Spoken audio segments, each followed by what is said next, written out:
Good Monday morning. Today is a KAKE First Alert Weather Day as parts of KAKE land saw severe storms and tornadoes last night. Many are waking up to damage after two separate tornadoes touched down in Gove and Reno counties. So far, there's no word of any injuries, but hundreds are without power. We have live team coverage this morning as we look at the aftermath. KAKE's Pilar Pedraza is in the town of Grenell in Gove County, surveying the damage there. And Jack Cooper is in the town of Plevna in Reno County, looking at the storm cleanup. But first, we'll check in with Frank, who's here with a look at the forecast. Frank, good morning. Good morning, Carly. Here's a look at the satellite and radar picture. Now, we've rewound time here 18 hours ago. 18 hours ago, we were just starting to get that first little thunderstorm yesterday afternoon in Wichita, dropping some hail. And then it all kind of cut loose from there. All those blue icons, most of those are hail and did have a few wind reports. And then you see the red here. Those are storms that produce tornadoes and kind of had like four distinct cells there. Some of those tornadoes would spin up and cause problems. Then they would dissipate, and then those storms would produce another tornado. The survey crews are going out today. We've been hearing from the National Weather Service. They will go out and assess that damage, and that's when we'll find out the ratings of those tornadoes. And again, these tornadoes did produce some significant damage. This one here came across Pratt County, southeastern Stafford County, into Reno County as it was approaching the town of Plevna. And then this is the one up around Grenell, moving almost due north as it moved on through. This is one of the photos. We had quite a few come in. Chrissy posted this one on our social media. This is of the Grenell area. Now, the sun was still up after the fact, so you see that blue sky, and you can just see the devastation there. Appears to be like a shed back here. There's a combine as you look back toward the elevator. Chrissy posting that one. You can see it. That house there is still standing, but other areas maybe not so fortunate. Look at these trees. I mean, they are just absolutely stripped of their leaves and small limbs. We heard earlier this morning Pilar talking about the vehicles that were just kind of tossed, and you can see a truck there on its side up against that white car. Another one, this one here coming in from Sheila Summers, roof torn off of a church. And then this one was sent in to me, John Beckman. This was in northwestern Scott County. This is that cell that eventually made its way up into Gove County, showing a very pronounced tornado. That was at about 6 p.m. yesterday. Now, in Grenell, Pilar Pedraza this morning was taking photos. This is a house that sustained significant damage. You can see all the debris just kind of wrapped up in those trees. Let's talk about today. Those folks having a chance now to kind of try to pick up the pieces and assess the damage, because we are quiet and dry, but we're not done with the severe weather threat today. Here we are at 9 a.m. As we get into the afternoon, I do think we see some more showers and storms firing up mainly far eastern Kansas, maybe a little bit in northwestern Kansas. There is the possibility of some more storms that could be potentially severe. Kind of the eastern half of the state is what we're watching right now for big hail, high wind gusts, and yes, again, tornadoes. Those hailstones, again, could be quite large, 2 inches or bigger, not out of the question at all. Now, this weather model pops up most of the activity to the east of I-135. I don't want you to completely buy into this yet, because some are putting it further to the west or maybe just closer to I-135. This right here would be like perfect scenario for Wichita. But if it's back further to the west, it could be more of a problem, especially toward the evening drive, and then those will head off to the east. Here we are at 10:30, still seeing some showers and storms, but as we head into the overnight, we do think that threat will drop off dramatically. Stay on top of it today with the KAKE First Alert Weather app. Here's our view in Garden City, 55 degrees with a nice clear sky. East Wichita Commerce Bank building, we're looking back toward Webb and 13th.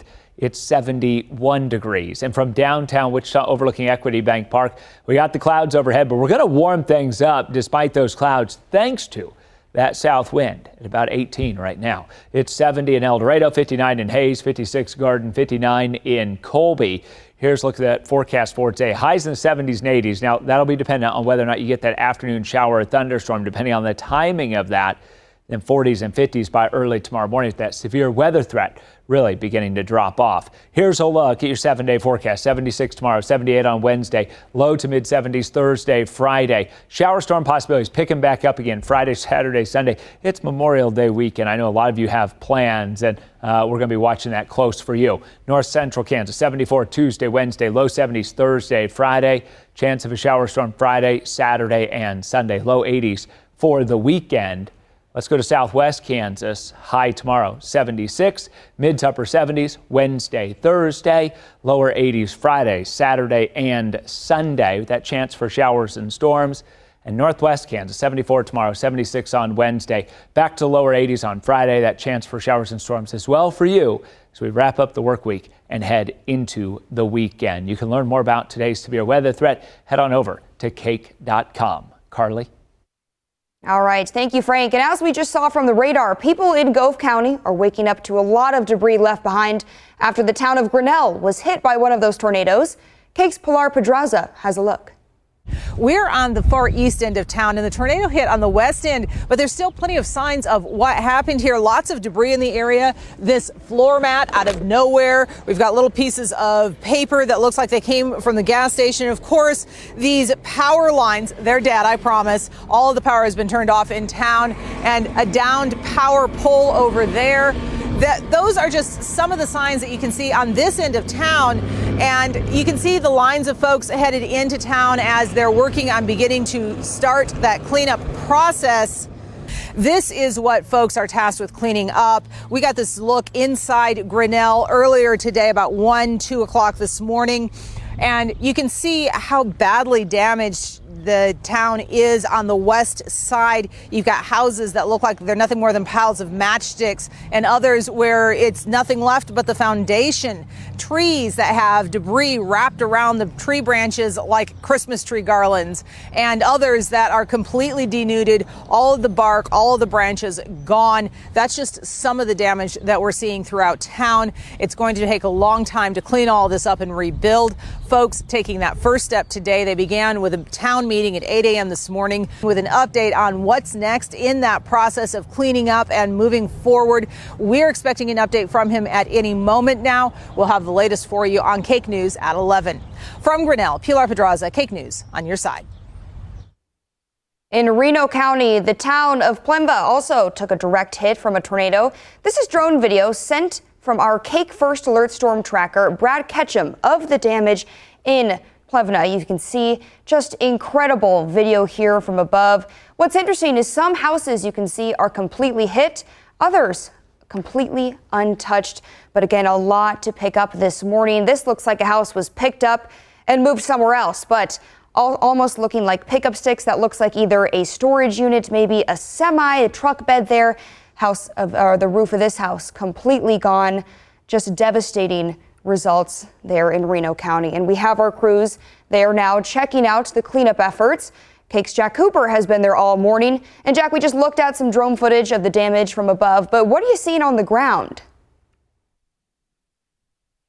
Yeah, so Carly, we still have not been able to actually get into the town of Plevna just yet, just because sheriff's deputies want to make sure it is safe for us to actually get inside. But we have found one house so far. We're about 2.5 miles, 3 miles outside of southwest of Plevna, and this family trying to clean up after their house. I mean, you can tell it was destroyed. Luckily, everyone is safe and accounted for. Really, all of Reno County, when this tornado went through at about midnight last night, Reno County has told us that they have not heard of any fatalities. They have not heard of any injuries. So that is the best news possible. But I spoke to the woman that owns this house. Her husband and then her kids also live here. They first heard about the possibility of severe weather and tornadoes hitting this area around 10:30, 11 o'clock last night. They got down to their basement. And then when they came over their house, hit them at about midnight, she just sounded like it roared. Like it was roaring winds. It was unbelievable to listen to. And then when they got out of their basement, this is what they were looking at. You can take a look for yourself right now. So now some of her family's out here trying to just help them clean up this house. But that's the house. I also want to show you the trees just to the side of the house, and you can see they were just absolutely cleaned out also. A lot of those branches, the smaller branches ripped off the bigger branches, and then it just looks like if you were to pick up a stick and break it with your hands, that's what all these trees look like, and that's kind of the whole surrounding area of Plevna as well.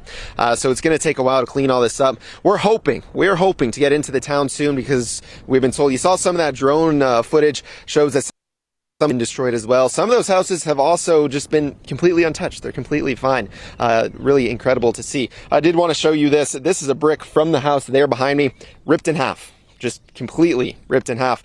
So just some incredible scenes that we've been seeing out here all throughout the rest of the morning. Carly, we'll still be here throughout the rest of Good Morning KAKE Land, and we'll also be here for KAKE News at 11 as well. But for now, live outside of Pleasant, I'm Jack Cooper, KAKE News, on your side.